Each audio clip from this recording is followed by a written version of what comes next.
sitting up here on one of the redneck ghillie blinds.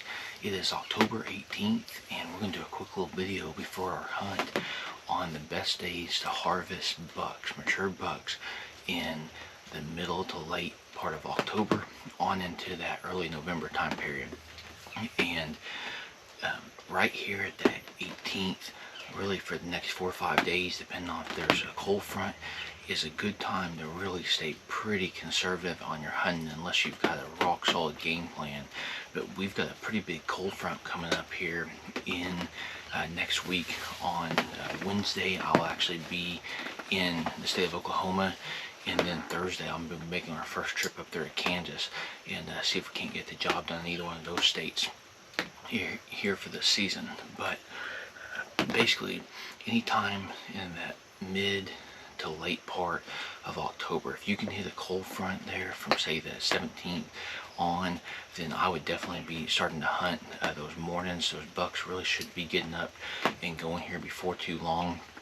And once we get into that last week of October that we always love, that is a great time to harvest those mature bucks that you've been after, that you can still pattern them based off your scrapes and other things we'll be talking about here. But you know, the first week in November is really going to be when you're going to see the majority of your rutting activity. You know, the mature bucks have hit that testosterone. There are a lot of those does have already hit estrus, and then you know, moving on in to that Thanksgiving time period is going to be a great time for the secondary estrus cycle to come through. My favorite time personally is Halloween to that November 7th time period. And you know, you just cannot beat the amount of action that you see on a daily basis during that time period. And you know, again, I'm gonna be hunting mornings and evenings come next week on Wednesday and Thursday. So if you're in that 4-state region of Kansas, Oklahoma, Arkansas, Missouri, I think that would be a great game plan for you guys. If this is going to be your first time to hunt a morning, this is going to be the closest that we've had within that region, reaching the 30-degree mark, and it's going to be a substantial 15 to 20 degree temperature. So it tells me right out the gate that and the combination of that time period is going to be a go forward plan for me. I do want to talk about what we've got on right now. This is the Code of Silence marine grid that they've got. They actually have a really good sale. It's called the Primetime sale going on right now. So if you guys are looking to get in some extra camo or wanting to get a little better setup, I definitely recommend the Code of Silence, both for blind as well as tree stand hunts. But again, you know, we're going to be rolling with Avery. She's got her little Mission by Matthews going.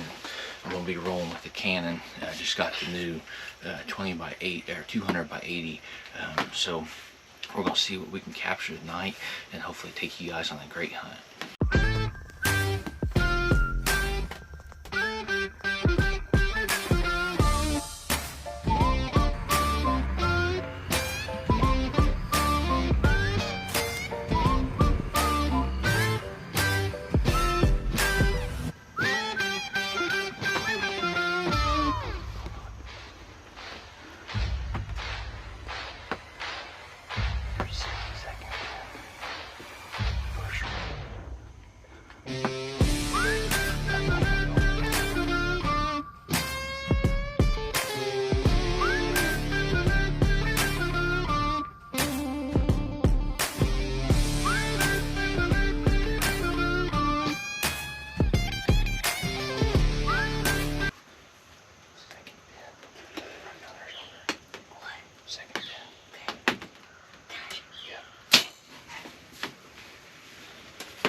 placed inside the blind at 6:25. We still have some time here this evening to let Avery hunt, but we've ended up seeing quite a few does in one buck, but I think we made the right decision not to get too aggressive here this evening, just because what we do in the woods further back in there can really play a big role later on, once those deer get into that pre-rut time period. And I do not want to push those deer out of here.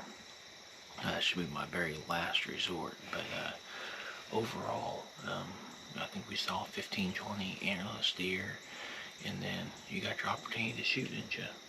And we learned.